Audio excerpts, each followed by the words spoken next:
انبیاء کرام کا جو ہے بشیر بن کر آنا، نذیر بن کر آنا، بشارت دینے والا اور خطرات سے آگاہ کرنے والا، یہ دونوں فائدے کی چیز ہے، اور یہ دونوں ایسی چیزیں ہیں کہ حضرات انبیاء کرام کی طرف دل کھینچے۔ حضور صلی اللہ علیہ وسلم کو وما ارسلناک الا کافۃ للناس بشیرا ونذیرا، کہ اے نبی ہم نے احکام پر بشارت دینے والا اپنے بندوں کو، اور جس راستے پر یہ آ رہے ہیں اس کے خطرات سے دیکھو روح نکلے گی، اور نیک لوگوں کی روح کیسے جو ہے سعادت سے اور عزت سے نکلے گی، اور برے لوگوں کی روح کو کیسے نکالا جائے گا، تو یہ بتلانا۔ قبر میں رکھا جائے گا، فرمایا قبر کو مٹی کا ڈھیر مت سمجھو، یا جنت کے باغوں میں سے ایک باغ ہے، یا جہنم کے گڑھوں میں سے ایک گڑھا ہے۔ اور پھر سارے انسانوں کو جو ہے پیدا کیا جائے گا، آدم علیہ السلام سے لے کر آخری آنے والا انسان، جبکہ قیامت کے قریب سلسلہ ولادت بند کر دیں گے اللہ تعالیٰ، کیونکہ بچوں پر قیامت کا دھماکہ نہیں کریں گے، اور ایمان وال کہتے ایک ہوا چلے گی شام سے یا یمن سے، اور وہ ریشم سے بھی زیادہ نرم، یہ اس ہوا کی جو ہے خوبصورتی اور لبھانے والا جو ہے صفت یہ اللہ کے رسول نے بیان کی، ایمان والوں کے پاس سے گزرے گی اور ان کی روحیں آرام سے نکلتی چلی جائیں گی، کیونکہ ایک ایمان والے کے ہوتے ہوئے بھی اللہ قیامت کا کھڑا اور قیامت کا دھماکہ نہیں کریں گے۔ بچوں کی ولادت بھی بند اور ایمان والے بھی چلے گئے، اور ایسے جانوروں کی زندگی گزارنے والے، خواہشات پر چلنے والے، اور کوئی اللہ کا نام لینے والا نہیں رہے گا۔ اللہ جو ہے جو اسرافیل ہیں جن کے پاس صاحب السور، ان سے کہیں گے اب سور میں پھونک مار دو، کہ وہ فرشتہ جب سے اللہ نے اس کو پیدا کیا، ایک بگل اور سینگ کی صورت جسے سور کہتے ہیں منہ میں دیا ہوا ہے، اور وہ انتظار کر رہا ہے کہ کب دنیا سے ایمان والے چلے جائیں اور اللہ کا نام بھی چلا جائے اور اللہ حکم دے اور وہ اس میں پھونک ماریں، اور اس کے پھونک مارنے کی شروع میں تو وہ ساز کی آواز ہوگی، پھر انسانوں کے کلیجے پھٹیں گے، اوندھے منہ گریں گے، سمندر میں آگ لگے گی، اور اس پھونک کی جو ہے طاقت اتنی ہوگی پہاڑ بھی روئی کے گالوں کی طرح پھر کر جو ہے بن کر فضا میں کالعہن المنفوش دھنی ہوئی روئی کی طرف جو ہے آ جائیں گے، اور سمندر میں آگ لگ کر سمندر ختم، زمین کے ٹکڑے ٹکڑے ہو کر ختم ہو جائے گی۔ یہ نہیں کہ میٹیریل باقی رہے گا، ختم ہی کر دیں گے۔ دیکھو ایٹم بم کہتے ہیں کہ ایک ذرے کو ختم کرنے کے لیے بارود کا اتنا دھماکہ جو لاکھوں انسانوں کی روحوں کو نکال دے، تو وہ دھماکہ جو ساری کائنات کو فنا کر دے، ختم کر دے، جتنا بڑا دھماکہ ہوگا، اللہ اس کی سختی سے ہمیں بچائے۔ ہاں، حضور صلی اللہ علیہ وسلم نے فرمایا میں دنیا کی زندگی کو خوشگوار بنانے کی کیسے کوشش کروں؟ اللہ نے یہ دنیا آسائشوں کے لیے بنائی نہیں، اس لیے فرمایا بے وقوف ہے وہ انسان، اللہ کی دی ہوئی انسانی عظمت کا تاج اور اللہ کے دیے ہوئے یہ اعضاء کی صلاحیتیں کہ ہر ایک کے ساتھ اللہ، دیکھنے کے ساتھ اللہ کا حکم، بولنے کے ساتھ اللہ کا حکم، سننے کے ساتھ اللہ کا حکم، دماغ کی سوچ کے ساتھ اللہ کا حکم، ہاتھ سے لین دین کے ساتھ اللہ کا حکم، اور پاؤں سے مسافتیں طے کرنے کے ساتھ اللہ کا حکم۔ کوئی بھی ایسا عضو نہیں ہے کہ جس کے ساتھ اللہ کا حکم نہ ہو، اور اللہ کا ایک حکم ایک طرف اور ساتوں زمین اور آسمان کے خزانے ایک طرف۔ اس لیے حضور صلی اللہ علیہ وسلم نے فرمایا ایمان والے کا معاملہ قابل رشک ہے اور قابل تعجب ہے، اس کے بالغ ہونے سے لے کر اور موت کے آنے تک زندگی کا کوئی لمحہ اور کوئی حال فائدے سے خالی ہے ہی نہیں، یہ کمائی ہی کمائی ہے، حتیٰ کہ اس کا سونا بھی عبادت ہے۔ جب آتا ہے باوضو سوئے اور آیات پڑھ کے سوئے، اور فجر کی عشاء کی نماز جماعت کے ساتھ پڑھ کے سوئے، تہجد نہ پڑھے اور پھر فجر میں اٹھ جائے اور وضو کر کے فجر کی نماز جماعت کے ساتھ پڑھ لے، تو رات کو تو یہ سویا ہے، اور ان اعمال کی وجہ سے اللہ تعالیٰ اس کی رات کا ثواب بھی جیسے اس نے کھڑے ہو کر عبادت میں رات گزاری ہے، یہ اللہ کی مہربانی ہے۔ اسی لیے بھائی رمضان شریف کا مہینہ آ رہا تھا اور اب رمضان کو الوداع کہا جا رہا ہے، الوداع اے رمضان۔ یہ روزہ جو ہے کتنا بڑا حکم تھا جو اللہ نے دیا، ایسے ہی اللہ کے سارے نماز ہے، روزہ ہے، زکوٰۃ ادا کرنا ہے، حج کرنا ہے، یہ 5 بنیادیں، پھر ایمان اس کی بنیاد، کہ ایمان بنیادی چیز ہے، کہ ایمان من عمل صالحا من ذکر او انثی وهو مؤمن، ایمان کی حالت میں اس کا عمل عمل شمار ہوتا ہے، کیونکہ اللہ پر ایمان اور آخرت کے لیے عمل کر رہا ہے۔ کافر نہ اللہ کو مانتا ہے اور نہ جو ہے وہ آخرت کو مانتا ہے، تو کیا واسطہ اللہ کی رحمت کے ساتھ اس کا؟ دنیا میں تو اس کی رحمت ہوگی کہ ان کو بھی اللہ رزق دیں گے، زندگی پوری کریں گے، لیکن آخرت میں رحمت کا حقدار صرف ایمان والے ہوں گے۔ اللہ کی کتنی بڑی مہربانی کہ اللہ نے ہمیں یہ ایمان اور کلمہ لا الہ الا اللہ عطا فرمایا، حضرت محمد صلی اللہ علیہ وسلم کی امت میں ہونے کا شرف بخشا، اور اللہ نے رمضان شریف کا مہینہ عطا فرمایا، اور اللہ تعالیٰ نے ہمیں اپنی زندگی کے اس وقت کو جو سب سے بڑا عمل ہو سکتا تھا حضور والا عمل، اس کو سیکھنا اور اس کو سیکھ کر حضور والی زندگی کو مقصد کو، محنت کو زندگی کا مقصد بنا کر کرنا، اللہ نے اس کی توفیق عطا کی۔ اس پر جتنا بھی اللہ کا شکر ادا کریں یہ کم ہے۔ اور جیسے عرض کر رہے تھے کہ وہ جو صحابہ بیٹھے ہوئے تھے، صحابہ حضور نے پوچھا کیا کر رہے تھے؟ اے اللہ کے رسول، نعمت اسلام کے ملنے پر اللہ کا شکر ادا کر رہے تھے اور اللہ کی تسبیح اور تقدیس میں لگے ہوئے تھے کہ اللہ اتنے مہربان ہیں کہ فخر فرما رہے ہیں فرشتوں پر۔ وہ تو انسان کے پاس جو کچھ ہے اس پہ لگانا، یہ نہیں کہ بھئی کروڑوں میں سے لاکھوں، بھئی لاکھ تو بہت زیادہ، لاکھوں دے دیا، نہیں، کتنے میں سے کتنا دیا۔ حضور صلی اللہ علیہ وسلم جب مدینہ منورہ میں لوگ دین سیکھنے کے لیے وفود کی صورت میں اور افراد کی صورت میں آتے تھے، تو حضور صلی اللہ علیہ وسلم ان کیا زندگی تھی اور کیا بستی تھی مدینہ منورہ کی، ان کے گھروں میں کیا اعمال ہوتے تھے، مہمانوں کو تقسیم کر دیا کرتے تھے اپنے صحابہ پر، اور صحابہ اپنی استطاعت کے مطابق 5، 10، 500، 1000 ان کو لے جاتے تھے اور ان کی مہمان نوازی کرتے تھے اور ان کو دین سکھاتے تھے۔ تو ایک مہمان حضور صلی اللہ علیہ وسلم کا وہ رہ گئے، اس کو کوئی نہیں لے گیا، تو حضور صلی اللہ علیہ وسلم نے فرمایا میرے اس مہمان کو کون لے جائے گا؟ ایک صحابی نے کہا یا رسول اللہ میں لے جاؤں گا آپ کے یہ مہمان۔ ان کو لے کر جب گھر گئے تو بھائی ان کے گھروں میں جو ہے اناج کے اسٹاک نہیں ہوا کرتے تھے، کھانے کی جو ہے وہ ڈھیر نہیں ہوا کرتے تھے، وہ تو بس جو کچھ ملا ہے سوکھے ٹکڑے وہ کھا لیا، اللہ کا شکر ادا کیا۔ تو گھر میں کیا حال تھا کہ یہ صحابی بھی بھوکے ہیں اور بیوی بھی بھوکی ہے، تھوڑی سی کھانے پینے کی چیزیں بچوں کے لیے رکھی ہوئی ہیں اور بچے بھی بھوک کی وجہ سے بلبلا رہے ہیں اور ماں سے کہہ رہے ہیں اماں کچھ کھانے کے لیے دے دو۔ لیکن اللہ اکبر، ایسا ایثار کہ اللہ تعالیٰ ان کے ایثار کا قرآن میں وَيُؤْثِرُونَ عَلَىٰ أَنفُسِهِمْ وَلَوْ كَانَ بِهِمْ خَصَاصَةٌ، یہ خود بھوکے ہوتے ہوئے، بچوں کے بھوکے ہوتے ہوئے، یہ آنے والے مہمانوں کو اللہ کی ذات پر ایمان اور حضور صلی اللہ علیہ وسلم کے امر کی وجہ سے ان کو ترجیح دیتے ہیں اور خود بھوک سے زندگی گزارتے ہیں۔ تو بیوی سے کہا اللہ کے رسول کا مہمان ہے، کچھ ہے؟ کہ اللہ کے بندے لانے سے پہلے پوچھ تو لیتے ہیں، مہمان کے لیے تو کچھ نہ کچھ، مہمان کا مطلب یہ ہے کہ کھانے کے لیے دیا جائے۔ وہاں کھانوں کے اسٹاک نہیں ہوتے تھے، وہ تو دن میں ایک مرتبہ کھاتے تھے۔ حضرت عائشہ رضی اللہ تعالیٰ فرماتی ہیں سب سے پہلی بدعت اس امت میں جو شروع ہوئی وہ پیٹ بھر کر کھانا ہی سب سے پہلی بدعت تھی، ورنہ پیٹ کا تیسرا حصہ کہ تیسرے ایک حصے میں کھانا ہو، ایک حصے میں پانی ہو اور ایک حصے میں سانس لینے کی جگہ اور اللہ کے ذکر میں یہ وقت گزارے۔ انہوں نے کہا اب تو اللہ کے رسول کا تھوڑی سی کچھ کھانے پینے کی چیزیں تھیں وہ بچوں کے لیے، اور بچے بھی دن بھر کے بھوکے ہیں، اب سونے کے لیے کھانا مانگ رہے ہیں، میں ان کو دینے لگی تھی۔ کہنے کہ اللہ کی بندی بچوں کو بہلا پھسلا کر سلا دو، ان کو جو ہے بہلاؤ پھسلاؤ، وہ رات ہو گئی ہے سو جائیں گے، یہ سو جائیں پھر صبح اٹھیں گے، پھر اللہ ہمیں عطا فرمائیں گے، لیکن یہ کھانا یہ تو مہمان کے سامنے رکھو۔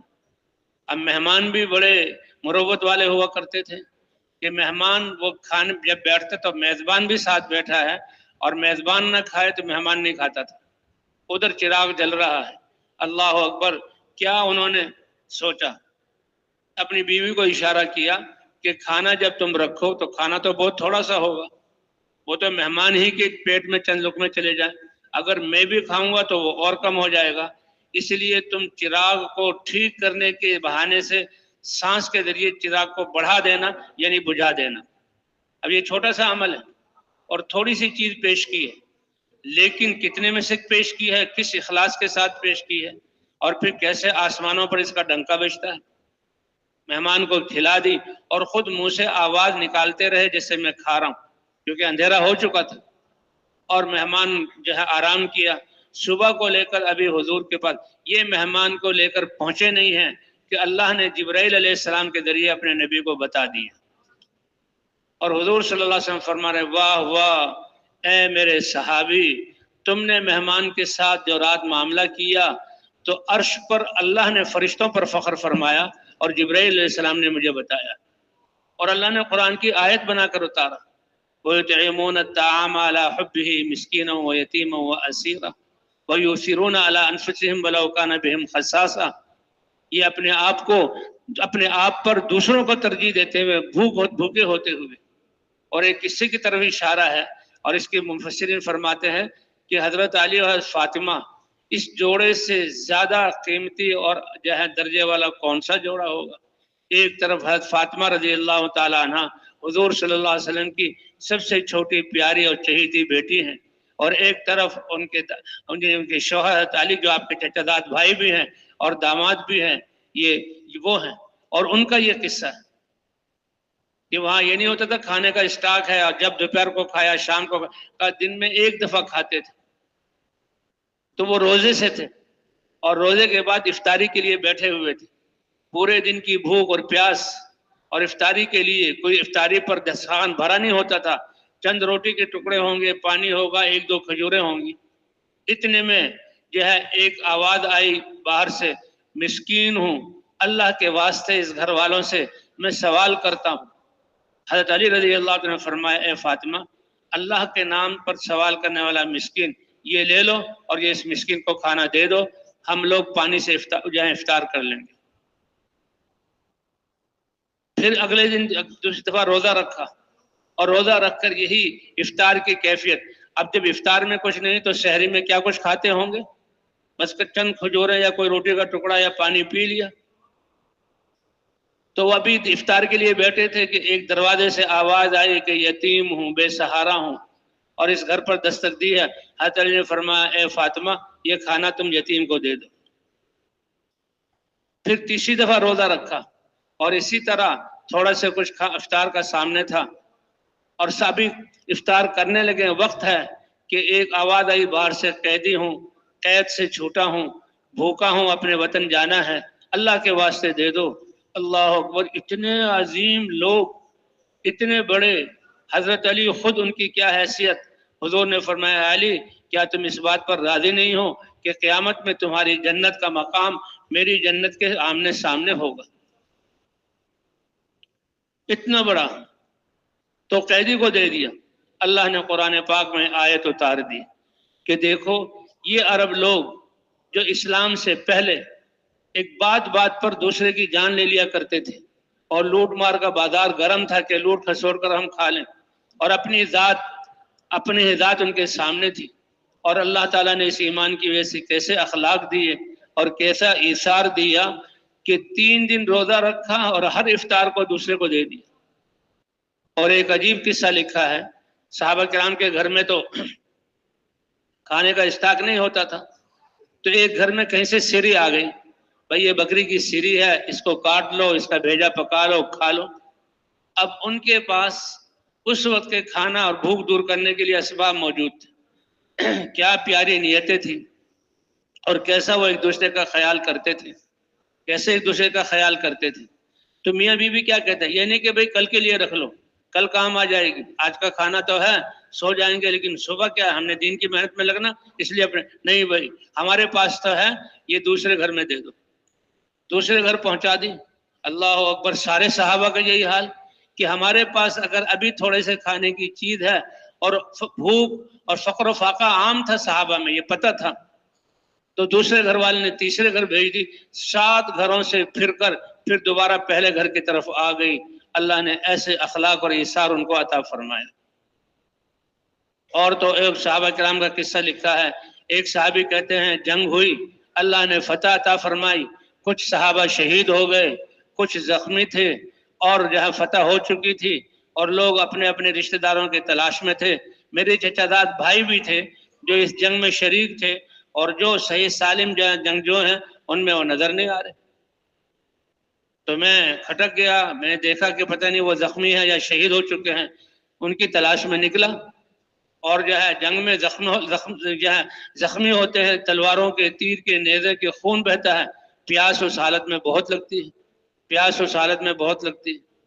ایک ساتھی اس کا آپریشن ہوا، آپریشن سے خون نکلا، تو اس وقت کہتے ہیں جب وہ خون نکلتا ہے تو پھر پانی کی طلب، اور ڈاکٹر نے کہا پانی، آپریشن ہو گیا، اب پانی پلانا اس کے زخم کو خراب کر، لیکن وہ پیاس اتنی سخت ہوتی ہے جیسے سمندر پی جائے۔ تو بتایا کہ چمچے کو پانی میں گیلا کر کے اس کے منہ میں ڈال دیتے ہیں، اس کی تری بھی ایسا انسان کو راحت پہنچاتی ہے جیسے سمندر پی لیا۔ تو یہ حال ہے۔ اب وہ صحابی مشکلہ لے کے اپنے بھائی کو تلاش کر رہے ہیں، زندہ میں تو ہے نہیں، تو کیا آیا وہ شہید ہو چکے ہیں، دیکھ کر اطمینان ہو جائے، شہادت بہت بڑی بات ہے، یا زخمی ہیں تو ان کی مدد کروں۔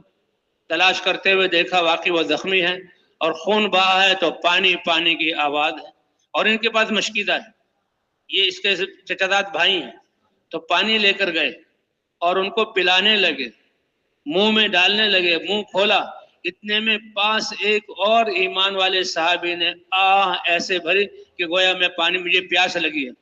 انہوں نے اس حالت میں اپنا منہ بند کر کے ہاتھ سے اشارہ کیا، پہلے میرے اس مسلمان بھائی کو پانی پلا لو۔ بھائی یہ واقعات ہیں، یہ تربیت ہے، یہ ایثار ہے، یہی وہ زندگی جو جنت والی زندگی اللہ تعالیٰ دین پر اور دین کی محنت پر عطا فرماتے ہیں۔ جیسے اللہ کا ایک امر روح، اس سے سارے اعضاء جڑے ہوئے ہیں اور سارے اعضاء صحیح کام کر رہے ہیں، تو اللہ کا دین یہ اللہ کے اوامر کا مجموعہ ہے، اور اللہ کا دین کائنات کی روح ہے۔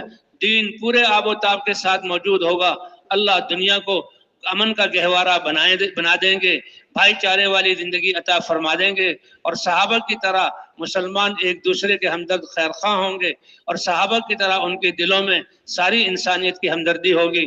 صحابہ کرام کا مکے سے، مدینے سے اور مکے سے اس حال میں نکلنا کہ بچے بھوک اور پیاس کی حالت میں ہیں، گھر میں تیل یعنی چراغ جلانے کی، ایک چراغ کی روشنی کے لیے تیل بھی نہیں ہے، لیکن صحابہ کرام جو نکل رہے ہیں اس ہمدردی سے کہ دنیا جو جہالت میں جہنم کی طرف جا رہی ہے، اس جہالت سے نکال کر اللہ کے سامنے جھکانے کی عزت اور دنیا آخرت کی کامیابی دلانے کے لیے اس ہمدردی کو لے کر صحابہ کرام نکلتے تھے کہ جو فکر اور غم حضور صلی اللہ علیہ وسلم کو تھا، بے عین ہی وہ فکر صحابہ کرام کے دلوں میں منتقل ہوا تھا۔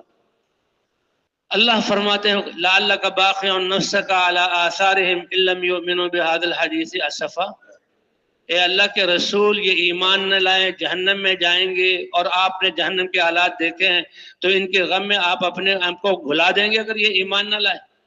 حضور صلی اللہ تسلی دے رہے ہیں ان کو، اور صحابہ فرماتے ہیں کانا حریصا علی ہدایت الناس اجمعین، حضور کو ہر وقت بے چین اور بے کل اور پریشان دیکھتے تھے۔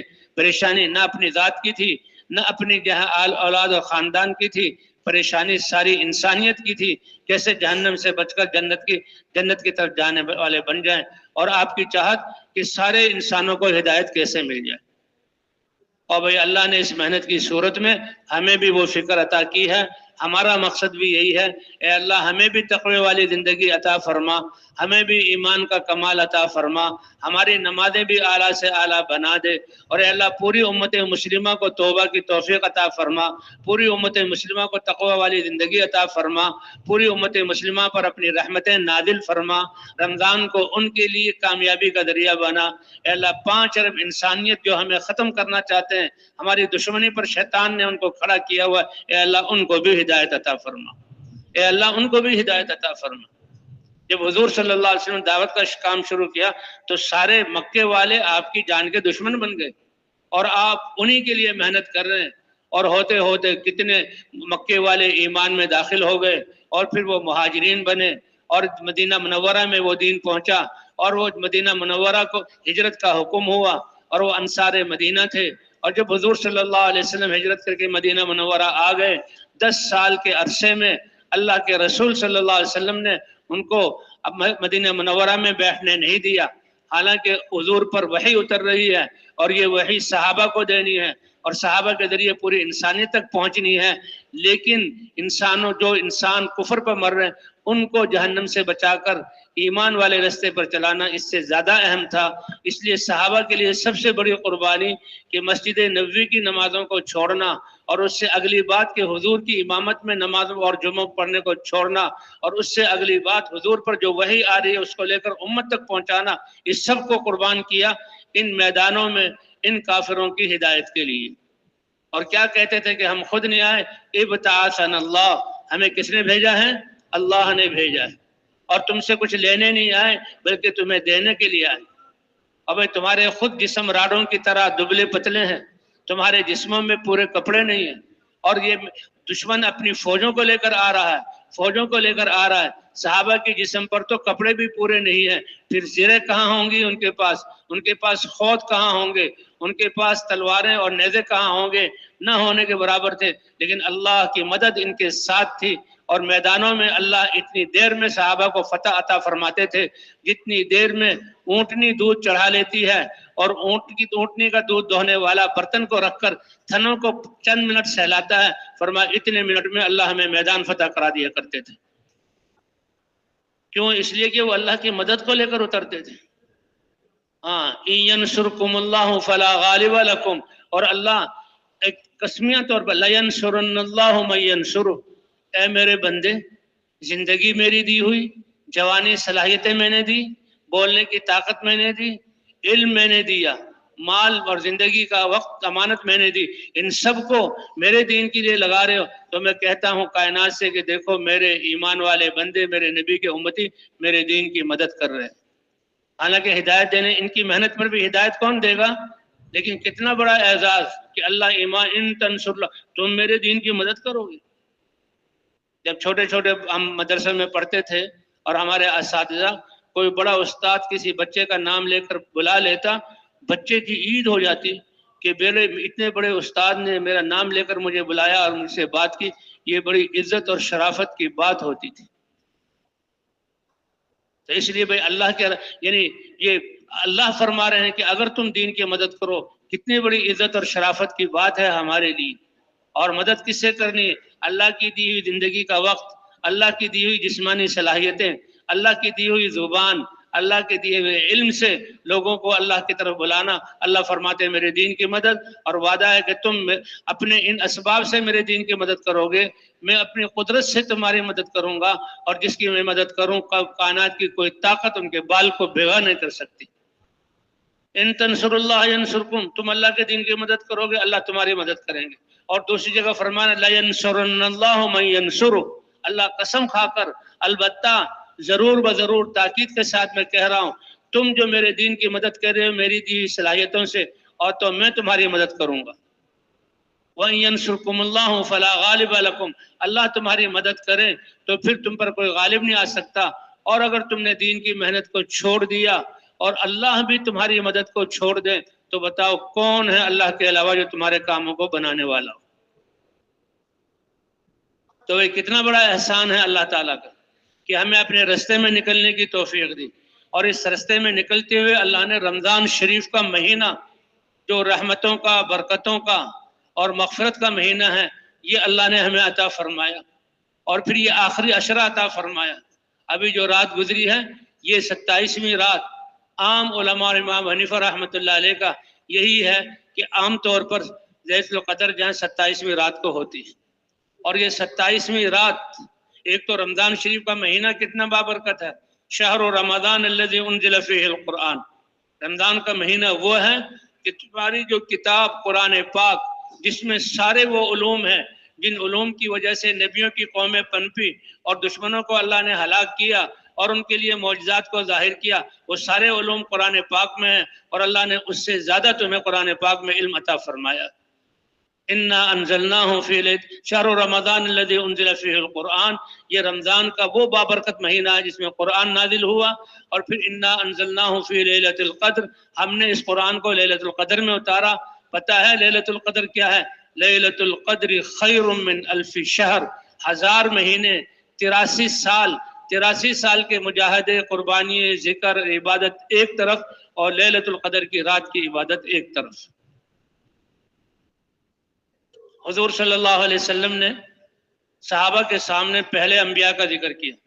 پہلے انبیاء کی عمریں بڑی ہوتی تھی، تفاسیر میں ہم نے پڑھا ہے نوح علیہ السلام کی، یہ تو قرآن سے ہے، 950 سال تو دعوت کے ہیں، اور نبوت کم ملی 40 یا 50 کے بعد ملتی تھی، 40-50 ملا لو تو 1000 سال. اور جو ہے نافرمانوں کے پانی میں غرق ہو جانے کی وجہ کے بعد نوح علیہ السلام 200 سال، اس لیے 1200 سال ان کی عمر تھی. پہلے انبیاء کی عمریں کتنی بڑی، ان کی امتوں کی عمریں کتنی بڑی. اور حضور صلی اللہ علیہ وسلم نے فرمایا میری امت کی عمر 60 اور 70 کے درمیان ہوگی. بہت کم لوگ ہوں گے جو اس سے تجاوز کریں گے. تو بھئی یہ رمضان شریف کا مہینہ، اللہ نے اس کے روزے اور ہم اللہ کے راستے میں نکلے ہوئے ہیں. اللہ تعالی ہمارے اس رمضان کے روزوں کو قبول فرما لے. یہ رحمت برکت کا مہینہ، رحمت کا مہینہ، مغفرت کا مہینہ، آگ سے آزادی کا مہینہ ہے. یہ آگ سے آزادی کا. اور پھر تو جو حضور صلی اللہ علیہ وسلم نے فرمایا پہلے انبیاء 80 جو ہے کیا کہتے ہیں 80-83 سال تک وہ میدان جہاد میں رہے اور جہاد کرتے رہے. تو صحابہ کو غم ہوا، یا رسول اللہ ہماری تو عمریں ہی 60-70 کے درمیان ہے، یہ تو 80. اللہ نے پھر اس کے بدلے میں یہ ارشاد لیلۃ القدر عطا فرمائی، اے میرے نبی ہم آپ کو رمضان میں ایک رات دیتے ہیں جس کا نام لیلۃ القدر ہے، اور لیلۃ القدر کی عبادت 83 سال کی عبادت سے زیادہ ہے. تو یہ رمضان شریف کا مہینہ اج جا رہا ہے. اے اللہ رمضان کے پورا ہونے سے پہلے آپ نے اپنے نیک بندوں کو رمضان کی جو خیریں برکتیں عطا فرمائی ہے، اے اللہ ہم تیرے راستے میں نکلے ہوئے ہیں، تیرے نبی کی محنت کو سیکھنے کے لیے نکلے ہوئے ہیں، ساری انسانیت کی ہمدردی خیرخواہی میں نکلے ہوئے ہیں، تیرے نبی کے غم کو غم بنا کر نکلے ہوئے ہیں. اے اللہ جیسے آپ نے اپنے نیک بندوں کو رمضانوں میں نوازا ہے، اے اللہ پوری امت کو بھی عمومی طور پر نواز دے. اے اللہ ہم اللہ کے راستے میں اپنے راستے میں نکلنے والوں کو بھی نواز دے. اس لیے بھائی زندگی تو ایک سفر ہے، زندگی گزرتی جا رہی ہے. کہاں شعبان میں یہ بیان ہو رہا تھا حضور صلی اللہ علیہ وسلم کی حدیثیں کہ حضور جیسے استقبال کرتے تھے ہم استقبال کریں، وہ حدیثیں بیان کی جا رہی تھی. رمضان آ گیا، پہلا مہینہ رحم برکت کا وہ بھی گزر گیا، رحمت کا وہ بھی، اور مغفرت کا یہ مہینہ آخری عشرہ، اور اس میں سے بھی 1-2 راتیں رہ گئی. اللہ ہمارے اس رمضان کو ان ساری خیروں کے حاصل ہونے کا ذریعہ بنائے. اب رمضان شریف کے مہینے کو تو اس محنت کے ساتھ، کیونکہ قرآن اس میں نازل ہوا، لیلۃ القدر اس میں ہے. سب سے پہلے غزوہ بدر حضور صلی اللہ علیہ وسلم کی مکہ میں تو کہا کفو ایدیکم عنہم، اپنے ہاتھوں کو روکے رکھو، ماریں کھاتے رہو، صبر کرتے رہو. حضرت عمر رضی اللہ تعالی عنہ مسلمان ہوئے تو وہ تو بڑے دبنگ تھے. حضور صلی اللہ علیہ وسلم کی مجلس سے جب کلمہ پڑھ کر نکلے، تلوار ہاتھ میں دی، کہا کون لی؟ فرمایا کون ہے مائی کا لال جو میرے سامنے آئے؟ کہا جتنی مجلسوں میں بیٹھتا تھا اور لوگ جب کافروں کے ساتھ اور اسلام کے خلاف اسکیمیں کرتا تھا، ہر مجلس میں جاؤں گا اور زور سے اس کلمے کی گواہی دوں گا. ہے کسی میں جرأت جو میرے مقابلے میں آ جائے؟ حضرت عمر رضی اللہ تعالیٰ عنہ ایسی ساری مجلسوں میں گئے، ایسی ساری مجلسوں میں گئے. تو بھئی یہ صحابہ حضور صلی اللہ علیہ وسلم مکہ مکرمہ میں دعوت دے رہے ہیں، اور جو ایمان لاتا ہے وہ بھی اس دعوت والے کام کو شروع کرتا ہے. اور صحابہ پر مجاہدے قربانی آ رہے ہیں. حضرت خباب ابن عرت رضی اللہ تعالیٰ عنہ فرماتے ہیں میں 6واں آدمی تھا اسلام میں داخل ہوا، اور میں کوئی کنبہ نہیں تھا، کوئی قبیلہ نہیں تھا، کیونکہ لوگ چاہے یعنی جو قبیلے کی بنیاد پر بھی مدد کرتے تھے، چاہے وہ مسلمان ہوئے ہوں یا اسلام کی مخالفت کرتے ہوں، لیکن قوم کی بنیاد پر اپنے قوم والوں کی حفاظت کرتے تھے. آدمی کو مسلمان ہوتے ہوئے بھی کہ سارے کافر مل کر مجھے نقصان پہنچائے ایسا ہو نہیں سکتا، کیونکہ میرا قبیلہ میرے ساتھ ہے. لیکن خباب فرماتے میرے ساتھ کوئی خاندان نہیں تھا، اس لیے کھلے مہار یہ کافر مجھے اور بلال کو تکلیفیں دیا کرتے تھے. حضرت بلال کے ساتھ کیا ہوتا تھا، باندھ کر رسیوں سے کھڑا کیا جاتا تھا کہ بھاگے نہیں، آگے پیچھے نہ ہو، اور ان کے ہینٹر جو ان کے جسم پر پڑے تو پورا جسم اس سے متاثر ہو تو وہ مارتے تھے، اور جب ہینٹر کا چمڑا اٹھتا تھا تو حضرت بلال کے جسم سے خون کی فوار نکلتی تھی، اور وہ یہی کہتے تھے یا احد احد کے نعرے کو چھوڑ دو یا اس حال میں اپنی جان دے دو. اللہ اکبر. حضور نے فرمایا کہ فلاح اور کامیابی، آج ہم اپنی کامیابی کس میں سمجھتے ہیں کہ ہماری خواہشات اور ہماری چاہتیں اللہ پوری کر دے، لیکن کامیابی صحابہ نے کیا فرمایا، فلاح کیا ہے کہ اللہ کی چاہت کو پورا کرنے کے لیے ہمیں سب کچھ قربان کرنا آ جائے. یہ ہے کامیابی۔ ویسے تو صاحب حضرت بلال رضی اللہ عنہ ایمان لانے کے بعد اور ایمان کی دعوت دینے کے بعد ماریں پڑ رہی ہیں، لیکن وہ سمجھ رہے ہیں کہ میں اعلیٰ درجے کی فلاح پر ہوں، کیونکہ یہ تکلیفیں اللہ کی چاہت کو پورا کرنے کے لیے۔ اللہ ہمیں بھی یہ سمجھ اور اس قربانی والا بنا دے، عافیت والا معاملہ فرمائے۔ لیکن اللہ کی چاہت، کہتے ہیں آج ہم اللہ سے دعا مانگتے ہیں، اے اللہ ہماری خواہشات کو پورا کر دے، ہماری چاہتوں کو پورا کر دے، اے اللہ ہماری ضروریات کو پورا کر دے۔ کوئی اللہ سے مانگو، اے اللہ آپ نے انسان بنایا، یہ زندگی عطا کی، اتنے قیمتی دولت جو ہے اعضاء صلاحیتیں عطا کی، نبی کی امت میں بنایا، اے اللہ اپنی چاہت کو پورا کرنے کے لیے ہمیں اپنے جذبات قربان کرنے کی توفیق عطا فرما۔ اے اللہ اپنی چاہتوں کو اور نبی کی سنت کو پورا کرنے کے لیے، اپنے دین کو زندہ کرنے کے لیے ہمیں اپنی جوانی لگانے کی توفیق عطا فرما، ہمیں اپنا عمر لگانے کی توفیق عطا فرما۔ اے اللہ سارے جو مال اور نعمتیں دی ہیں اپنے دین کو زندہ کرنے میں، آپ کا دین زندہ ہو گیا تو سب کچھ مل گیا، آپ راضی ہو گئے تو ہمیں ساری سعادتیں مل گئی، اگر آپ کو نہ پایا تو ہم جو ہے نقصان میں چلے گئے۔ کہ اللہ راضی ہو جائے، کیونکہ اس دین کی محنت، اس کا جو ہے سب سے بڑا انعام اللہ کی رضا ہے۔ صحابہ کرام کو اللہ نے اپنی رضا عطا فرمائی اور فرمایا جو بھی ان کے راستے پر چلے گا تو ان کو میں اپنی رضا عطا فرماؤں گا۔ حضرت خباب بن ارت رضی اللہ تعالیٰ عنہ کہتے میرا کوئی قبیلہ نہیں تھا، اس لیے مجھے تو سب مل کر سزا دیتے، بلال کی پٹائیاں ہوتی تھی، ساری رات پٹائی ہوتی۔ اب وہ اپنے کاموں میں جائیں گے تو ذہنی طور پر کہ بھئی دن میں تو کچھ موقع زخموں کی حالت میں پڑے کچھ تو آرام کا موقع ملے گا، لیکن دن میں بھی وہ انتظام کر کے جاتے تھے، بغلوں میں رسیاں باندھ دیتے تھے اور اپنے بچوں کے حوالے کرتے تھے کہ مکے کی کنکریلی پتھریلی نوکیلی جو زمین ہے اس پر بلال کو گھسیٹو۔ ساری رات کوڑوں سے جو ہے جسم جو ہے زخمی ہے اور خون رس رہا ہے، اور دن میں وہ نوکدار پتھر چبھتے تھے، لیکن بلال کو ایمان کا وہ مزہ اور یہ جو ہے یہ تکلیفوں میں وہ مزہ آتا تھا کہ بادشاہوں کو اپنی مسیری پر نہ ملے اور کہتے تھے کہ میں کامیاب ہوں۔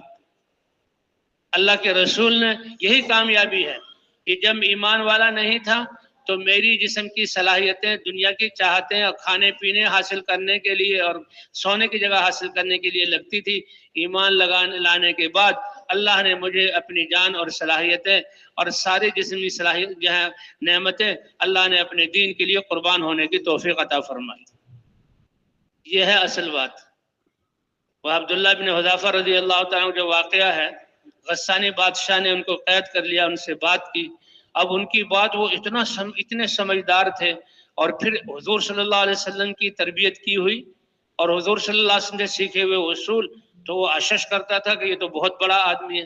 اس کے دل میں آیا کہ اگرچہ یہ دشمن ہے، ہم پر حملہ کرنے آئے تھے، لیکن اس کو اپنے ساتھ ملا کر اس کی صلاحیتوں سے میں بھی فائدہ اٹھاؤں۔ بادشاہ کو اس کا ادراک، اب دنیا والوں کے پاس دنیا ہے، اب ان کو اپنے ساتھ ملانے کے لیے ایک لالچ اور ایک جو ہے طاقت کی دھمکی، اور اللہ نے مسلمان کو کلمہ لا الہ الا اللہ دیا کہ ڈر ہو تو اللہ کا اور امید ہو تو، جب اللہ کا ڈر ہے ساری دنیا والے سارے ہتھیار اور اپنا بارود لے کر اس کو گھیر لیں، جہاز اوپر آ جائیں تو ذرہ برابر اس کے دل میں خوف نہیں ہوگا کہ اللہ کا وعدہ ہے جو مجھ سے ڈرے گا ساری کائنات مل کر اس کو ڈرا نہیں سکتی، اور جو مجھ سے امید باندھے گا ساری دنیا اپنے سارے خزانوں کو پیش کر کے اس کو لالچ میں لا نہیں سکتی۔ اب غسانی بادشاہ ہے، یہ قید میں ہے اور ان کی سمجھداری سے وہ متاثر ہے۔ اس نے کہا اے عبداللہ بن حذافہ، یہ کیا بات ہے؟ میں اپنی بیٹی سے تمہاری شادی کروں گا کہ میرے داماد ہوگے اور تم پھر مالک ہو میری بادشاہت کے، اور میں اپنی بادشاہت کے 2 حصے کر کے آدھا ابھی سے دے دوں گا۔ یہاں سے یہ بادشاہ کتنی نادانی والی بات کر رہا ہے، کتنی بڑی دولت اسلام کا سودا اپنی اس سے ہنسے مسکرائے، کہنے لگے تم تو اپنی حکومت کا آدھا حصہ، یہ جتنے عرب ممالک ہیں یہ سب کے سب میری بادشاہت میں آ جائیں اور خزانے مجھے مل جائیں، تب بھی میں اللہ کے لائے ہوئے مبارک دین اسلام کو پلک جھپکنے کے لیے چھوڑنے کے لیے تیار نہیں، کہ ہاں تمہارے دین میں قبول آیا اور نہیں میں نے رجوع کر لیا، کہ اس کہنے کے لیے بھی تیار نہیں۔ وہ اس سے اور متاثر ہوا کہ اتنا بڑا لالچ، دنیا والے تو اس میں پتہ نہیں کیا کچھ کر جاتے ہیں، اسی کی وجہ سے سارا بگاڑ ہے۔ یہ کلمہ ہمیں اللہ کی جہاں قوت اور قدرت کو بتلاتا ہے، اللہ کا سے محبت والا ڈرنا وہ ہمارے دل میں پیدا کرتا ہے، اور ساری دنیا سے، ساری کائنات سے امیدیں کاٹ کر اللہ سے فرمایا انما سلط علی ابن آدم ما خافہ ابن آدم ان لم یخف الا اللہ لم یسلط علیہ غیرہ۔ اگر اللہ کا ڈر نہیں ہوگا تو ساری چیزوں کا، حکومتوں کا ڈر، پولیس کا ڈر، ہتھیاروں کا ڈر، سرداروں کا ڈر، چودھریوں کا ڈر، طاقت والوں کا ڈر، حالات کا ڈر اس کے دل میں کتنے خوف ہے اور جی ذہنی پریشانی میں مبتلا ہے۔ آج یہی وجہ ہے جس کے دیکھو ذہنی ڈپریشن کیوں، اس لیے کہ اللہ کا ڈر دل میں نہیں ہے، مطمئن ہو کے بیٹھے اور ساری چیزوں سے ہم ڈر رہے اور امید ہو تو اللہ کی ذات سے۔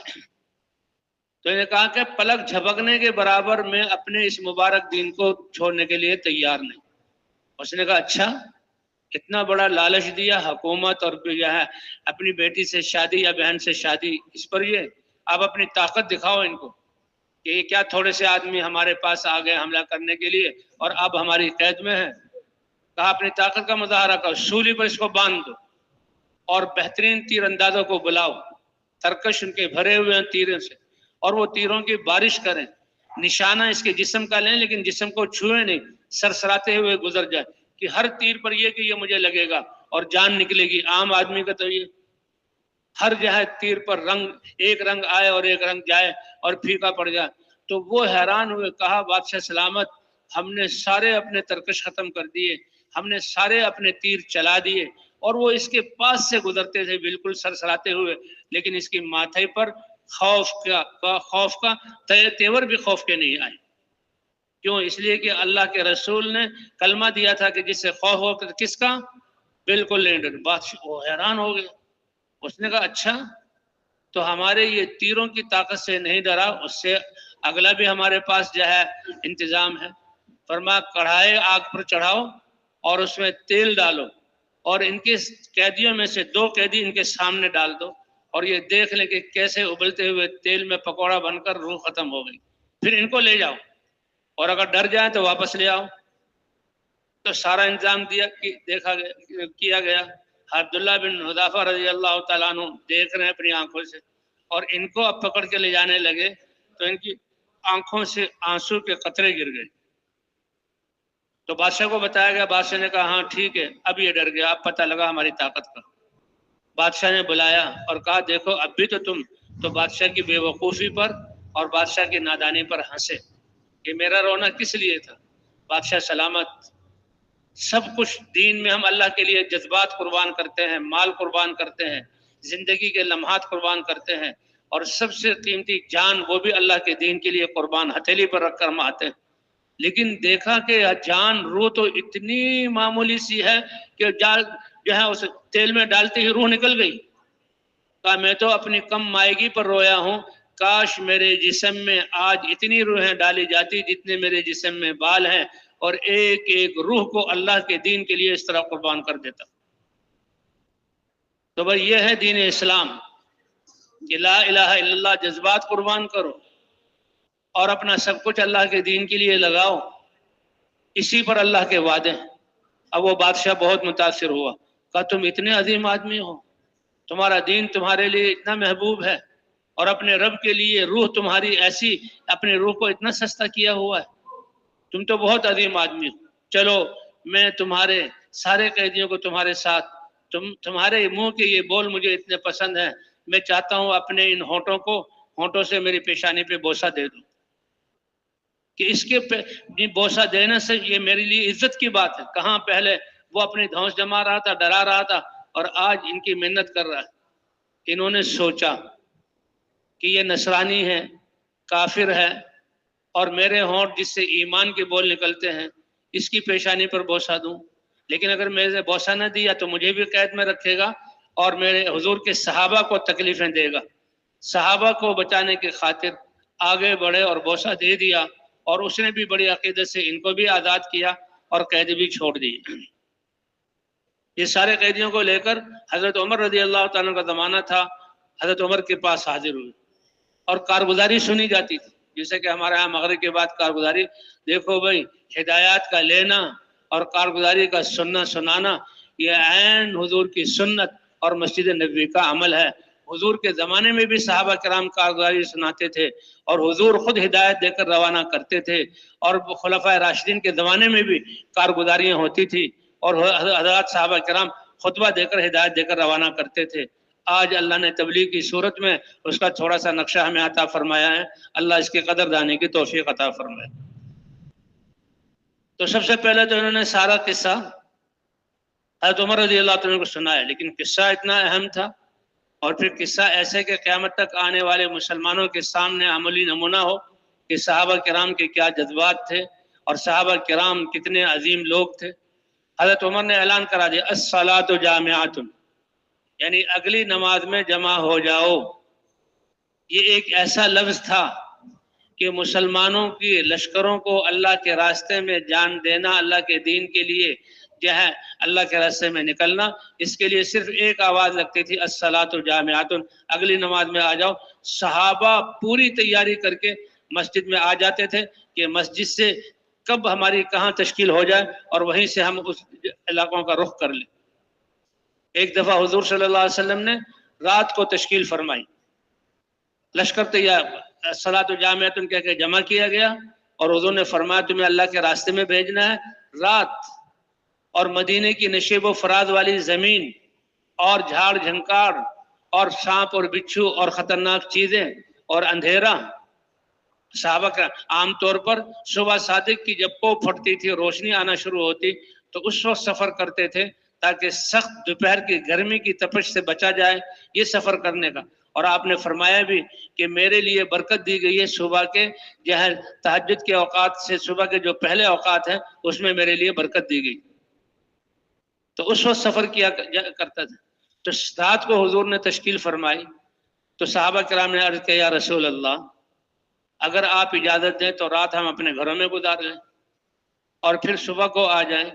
تو اللہ کے رسول کیسی زبردست ترغیب دیتے تھے، اے میرے صحابہ، کیا تم یہ نہیں چاہتے کہ رات ہی سے تمہارا اللہ کے راستے کا سفر اور تم یہ رات جنت کے باغات میں سے کسی باغ میں گزارو؟ سمجھ گئے کہ حضور کی منشا نہیں ہے کہ ہم رات کو گھر جائیں، گھر والوں کو الوداع کہیں، ان کو مطمئن کریں، بس اب مسجد میں ٹھہرائیں، یہاں سے بھیج دیں یا راتے کو بھیج دیں۔ تو حضور نے کیا فرمایا، کیا تم راضی نہیں ہو کہ یہ رات بھی تمہاری جنت کے باغوں میں سے کسی باغ میں ہو؟ یا رسول اللہ ہم تیار ہیں، یا رسول اللہ ہم تیار ہیں۔ تو الصلاۃ جامعۃ کی آواز لگتی تھی اور یہ قصہ سارے صحابہ کو سنایا گیا، ایک اسلامی تاریخ کا حصہ بنا۔ حضرت عمر رضی اللہ تعالیٰ عنہ سن رہے ہیں تو حضرت عمر رضی اللہ تعالیٰ عنہ کو احساس ہوا کہ انہوں نے جو کافر بادشاہ کے سامنے اس کے پیشانی کو بوسہ دیا، گویا اس کو اعزاز دیا، لیکن انہوں نے تو اپنے ساتھیوں کو تکلیف سے بچانے کے لیے، کہ ورنہ وہ ان کو جہاں قید میں ڈال دیتا اور زندگی وہاں گزرتی، تو ان کو بچانے کے لیے تو حضرت عمر کے دل میں ان کی عظمت، کہنے لگے دیکھو میں جو ہے اس عبداللہ بن حذافہ کے پیشانی کو بوسہ دیتا ہوں، اور مسلمان بھی ان کی پیشانی کو بوسہ دیں تاکہ دل سے وہ قدرت نکل جائے۔ تو بھئی اللہ تعالیٰ نے ہمیں مسلمان بنا کر دین اسلام دیا ہے، اور دین اسلام میں ہمیں رمضان شریف کا مہینہ عطا فرمایا ہے۔ رمضان شریف کے مہینے میں یہ بھی 27ویں رات گزر گئی، اسی کے بارے میں کہا لیلۃ القدر ہے، اب 2 راتیں باقی ہیں۔ اب یہ رمضان شریف کا مہینہ ہے کس لیے؟ لعلکم تتقون، کہ جیسے تم نے ایک مہینے صبح سے شام تک اپنے حلال کھانے کو اپنے گھر میں اللہ کے حکم پر جو ہے تم نے چھوڑا، اب تم میں استعداد پیدا ہو گئی کہ جتنی بھی اللہ کی ناپسندیدہ چیزیں ہیں، یہ تقوی زندگی کا روزہ ہے۔ یہ تقوی کیا ہے؟ کہ پوری زندگی کو اللہ کے نافرمانیوں سے پاک کر لو اور اللہ کی فرما برداریوں اور نیکیوں کے ساتھ منور اور مزین کر لو۔ اللہ اس کی توفیق عطا فرمائے، اللہ اس کی توفیق عطا فرمائے۔ تو بھئی یہ رمضان، فرمائے کہ رمضان اب ایک تو گھروں میں ہوتے ہوئے روزے رکھنا اور تراویحیں پڑھنا اور قرآن پاک کو سننا اور وقت کو اللہ کی عبادت میں گزارنا، یہ بہت بڑی دولت ہے۔ اور کتنے خوش نصیب ہیں ہم کہ ہمارا رمضان کے یہ 27 دن اور 1-2 دن باقی رہے گا اور عید، یہ اللہ کے راستے میں آ رہی ہے۔ یہ سب سے بڑا اللہ کا انعام ہے۔ اللہ تعالیٰ اس انعام پر قدردانی کی اور اس انعام پر خوش، ہمارے دلوں میں خوشیاں عطا فرما دے۔ اور اس لیے کیونکہ یہ دعاؤں کا مہینہ ہے تو اللہ کے سامنے گڑ گڑانا، اللہ سے دعا مانگنا، اے اللہ امت مسلمہ کی جتنی بھی کوتاہیاں ہوئی ہیں اور خاص طور پر اس دین کی محنت کی ناقدری ہوئی ہے اور اس کی وجہ سے انسانیت کتنی گمراہی میں چلی گئی اور 5 ارب کافر مر کر جہنم کا ایندھن بنتے رہے، اے اللہ ہم سے یہ زیادتی ہوئی، امت کے اور ہمارے اس قصور کو معاف فرما دے۔ اور اے اللہ بقیہ جو زندگی کے یہ اللہ، اے اللہ تیرا انعام ہے، ابھی زندگی کے سانس ہمارے باقی ہیں، کتنی زندگی ہے وہ آپ کو پتہ ہے، اے اللہ اب سے لے کر موت تک اے اللہ اس پوری زندگی کے سارے لمحات کو حضور کی محنت کو حضور کے طریقے پر کرنے کی توفیق عطا فرما۔ اور اے اللہ اس رمضان کو ہم امت کے اس جو ہے محنت پر آنے کا ذریعہ بنا لے۔ تو بھائی اس کی نیت کرتے ہیں انشاءاللہ اور اس کے لیے دعائیں مانگیں گے انشاءاللہ۔ کون کون نیت کرتا ہے کہ انشاءاللہ بقیہ زندگی کا ہر لمحہ اس محنت کو مقصد بنا کر ماشاءاللہ ماشاءاللہ۔ پھر رمضان شریف کا مہینہ ہے، رمضان شریف کی دعائیں ہیں۔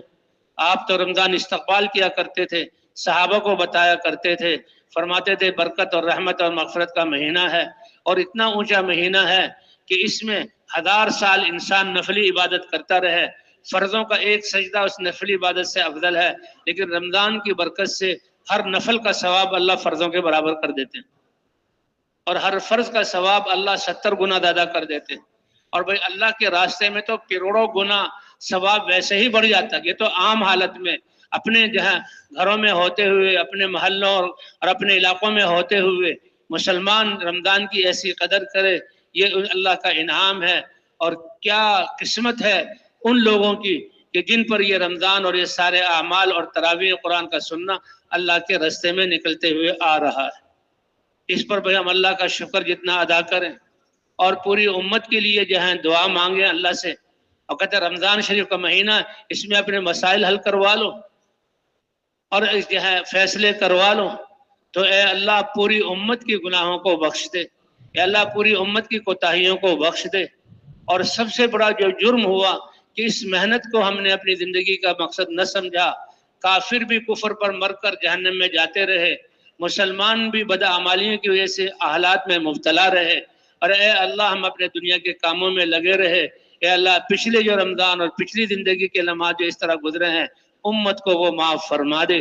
اور اب رمضان شریف کا مہینہ ہے اور یہ باتیں ہمارے سامنے آ گئی ہیں، اے اللہ 2 ہی 3 رات باقی ہیں، اے اللہ بقیہ زندگی کو حضور کی محنت کو مقصد بنا کر اور ساری انسانیت کو تیری طرف متوجہ کرنا، آخرت کی تیاری کرنے والا بنانے کی اے اللہ ہمیں توفیق عطا فرما۔ تو بھئی عزم کرتے ہیں انشاءاللہ اور مانگیں گے اللہ سے۔ تو بھئی اب دعا کریں، دعا کے بعد اللہ کے راستے میں جا رہے ہیں، بہت بڑا اللہ کا انعام ہے اور اللہ کا فضل بغیر ہماری استعداد اور لیاقت کے اللہ نے ہمیں یہ عطا فرمایا۔ اور یہ تو دعا تو مانگنے کا حکم دیا، اور یہ رمضان شریف کا مہینہ ہے، انشاءاللہ اتنے بڑے مجمع کی دعا اللہ تعالیٰ امت کو ان مصائب اور پریشانی سے نکال کر امت کی قسمت کو بدل دے، اللہ امت کو تقوی کی توفیق اور حضور کی محنت کے لیے قبول فرما لے، اور اللہ تعالیٰ یہ 5 ارب انسانیت جو دنیا کے سارے اسباب ہوتے ہوئے پریشانی کی زندگی گزار رہے ہیں اور دنیا میں بے چین اور آخرت میں اللہ کے ناراضگی کی طرف، اے اللہ ان کے لیے بھی ہدایت کی فضاؤں کو قائم فرما۔ اللہم لک الحمد کما ينبغي لجلالك ووجهك وعظيم سلطانك اللهم إنا لا نحصي ثناء عليك أنت كما أثنيت على نفسك يا أرحم الراحمين اللهم لك الحمد حمدا دائما مع دوامك ولك الحمد حمدا خالدا مع خلودك ولك الحمد حمدا لا منتهى له دون مشيتك ولك الحمد حتى ترضى ولك الحمد بعد الرضا ولك الحمد عند طرفة كل عين ولك الحمد عند تنفس كل نفس يا أول الأولين ويا آخر الآخرين ويا ذا القوة المتين يا راحم المساكين يا أرحم الراحمين ارحم أمة حبيبك واغفر لأمة حبيبك واهد أمة حبيبك يا مصرف القلوب صرف قلوبنا على دينك ويا مقلب القلوب ثبت قلوبنا على طاعتك اللهم إننا ضعفاء فقوي في رضاك ضعفنا وخذ إلى الخير بنواصينا اللهم إن قلوبنا ونواصينا وجوارحنا بيدك لم تملكنا منها شيئا وإذا فعلت ذلك بنا فكن أنت ولينا واهدنا إلى سواء السبيل واهدنا إلى سواء السبيل واهدنا إلى سواء السبيل. اللهم أحينا ما كانت الحياة خيرا لنا واجعل الحياة زادة لنا في كل خير، وتوفنا إذا كانت الوفاة خيرا لنا واجعل الوفاة حفاظة لنا من كل شر. اللهم أصلح لنا ديننا الذي هو عصمة أمورنا، وأصلح لنا دنيانا التي فيها معاشنا، وأصلح لنا آخرتنا التي إليها معادنا. اللهم إنا نسألك الهدى والتقى والعفاف والغنى يا أرحم الراحمين. اللهم إنك عفو كريم تحب العفو فاعف عنا يا كريم. اللهم إنك عفو كريم تحب العفو فاعف عنا يا كريم. اللهم إنك عفو كريم تحب العفو فاعف عنا يا كريم. يا حي يا قيوم برحمتك نستغيث، أصلح لنا شأننا كله ولا تكلنا إلى أنفسنا طرفة عين. إن تكلنا إلى أنفسنا تكلنا إلى ضعف وعورة وذنب وخطيئة، ولا نثق إلا برحمتك يا أكرم الأكرمين. اللهم إنا نسألك الهدى والتقى والعفاف والغنى ومن العمل ما ترضى. اللهم إنا نسألك إيمانا لا يرتد ونعيما لا ينفد ومرافقة نبينا محمد صلى الله عليه وسلم. اللهم إنا نسألك إيمانا كاملا وعملا متقبلا ودعاء مستجابا وشفاء من كل داء. اللهم اشف أنت الشافي لا شفاء إلا شفاؤك شفاء لا يغادر سقما. اللهم باعد بيننا وبين خطايانا كما باعدت بين المشرق والمغرب. اللهم نقنا من الخطايا كما ينقى الثوب الأبيض من الدنس. اللهم نسألك فعل الخيرات وترك المنكرات وحب المساكين، وأن تغفر لنا وترحمنا، وإذا أردت فتنة فتوفنا غير مفتونين. اللهم انصر الإسلام والمسلمين. اللهم انصر الإسلام وأنصاره واخذل الشرك وأشراره. اللهم من أراد بالإسلام والمسلمين خيرا فوفقه كل خير، ومن أراد بالإسلام والمسلمين شرا فأهلكه كما أهلكت عادا وثمود. اللهم شتت شملهم ومزق جمعهم ودمر ديارهم وأنزل بهم بأسك الذي لا ترده عن القوم المجرمين. اللهم أوقد فيما بينهم نار الحروب التي لا تطفأ أبدا. اللهم أخرج اليهودية والنصرانية والمجوسية من قلوبنا المسلمين. يا حي يا قيوم برحمتك نستغيث. ربنا اغفر لنا ولوالدينا ولجميع المؤمنين والمؤمنات والمسلمين والمسلمات الأحياء منهم الأموات إنك سميع مجيب الدعوات. اللهم إنا نسألك من الخير كله عاجله وآجله ما علمنا منه وما لم نعلم، ونعوذ بك من الشر كله عاجله وآجله ما علمنا منه وما لم نعلم. اللهم أعط نفوسنا تقواها وزكها فأنت خير من زكاها أنت وليها ومولاها یا ارحم الراحمین۔ اے کریم رب، ہم تیرے ہزاروں بندے تیرے رستے میں نکلے ہوئے تجھے منانے کے لیے، پھر آپ نے رمضان شریف کا مہینہ بھی عطا فرمایا۔ اے اللہ، نفس بھی ہمارے ساتھ ہے، شیطان نے بھی ہمیں ورغلایا، ہماری فضاؤں بھی گناہوں کی نحوستوں سے بھری ہوئی ہیں۔ اے اللہ، جیسے سورج نکال کر روشنی کر دیتے ہیں، اے اللہ ان فضاؤں کو پاک فرما دے۔ اے اللہ، امت مسلمہ کے روزے داروں کے روزوں کو قبول فرما لے۔ اے اللہ، ہمارے رات کے قیام کو قبول فرما لے، قرآن پاک کے سننے کو قبول فرما لے۔ جیسے روزہ آپ نے ہمیں عطا کیا تقوی حاصل ہو، اے اللہ تقوی کی حقیقت ہمیں عطا فرما دے، ہمیں اپنے متقین اور صالحین بندوں میں سے بنا لے۔ اے اللہ، آپ تو ایک آدمی کی دعا کو قبول کرتے ہیں، یہ ہزاروں تیرے نیک بندے تیرے رستے میں نکلے ہوئے اور انسانیت کی خیر خواہی اور حضور کی فکر کو لے کر نکلے ہوئے، اے اللہ ان کے نکلنے کو قبول فرما، اے اللہ ان کے جمع ہونے کو قبول فرما، اے اللہ ان کے رونے کو قبول فرما لے۔ اے اللہ، اگر آپ نے اب مدد نہ کی تو کم مدد کریں گے۔ اے اللہ، یہ امت سب سے زیادہ آپ کی مدد کی محتاج ہے، آپ کے کرم کی محتاج ہے۔ شیطان اور اس کے ٹولوں نے گھیرا ہوا ہے۔ اے اللہ، مسلمانوں کے علاقے بکھیر دیے گئے، مسلمانوں کے جسموں کو ادھیرا جا رہا ہے۔ اے اللہ، کب سے خون بہایا جا رہا ہے۔ اے اللہ، رحم کا معاملہ فرما، کرم کا معاملہ فرما۔ اے اللہ رمضان کی چند گھڑیاں باقی رہ گئی، آپ نے دعاؤں کی قبولیت کا وعدہ کیا ہوا ہے۔ اے اللہ سب نے روزے رکھے ہوئے ہیں اور سب تیرے راستے میں نکلے ہوئے ہیں اور سب تیرے نبی کی محنت کے لیے قبولیت چاہتے ہیں۔ اے اللہ ہمارے اس رونے کو قبول فرما، ان آنسوؤں کو قبول فرما۔ اے اللہ بس فرما دے۔ اے اللہ مسلمانوں کے خون کی حفاظت فرما، مسلمانوں کے علاقوں کی حفاظت فرما، مسلمانوں کی نسلوں کے دجالی فتنوں سے حفاظت فرما۔ اے اللہ مسلمانوں کے مسجدوں کی، مرکزوں کی، گھروں کی حفاظت فرما۔ اے اللہ باطل والوں کو ناکام کر دے۔ اے اللہ مقدر میں ہدایت ہے تو ہدایت عطا فرما، اگر ہدایت نہیں چن چن کر ان کو ہلاک فرما۔ اے اللہ بس اتنی خون کی قربانیوں کو قبول فرما۔ اے اللہ ہمارے بچوں نے جانے دی ان کو قبول فرما۔ اے اللہ ہمارے بہنوں کے جسموں کو اڑیڑا گیا اے اللہ معاف قبول فرما، ان کے بہتے ہوئے خون کو قبول فرما۔ اے اللہ اب تو رحمت کی بارشیں برسا دے۔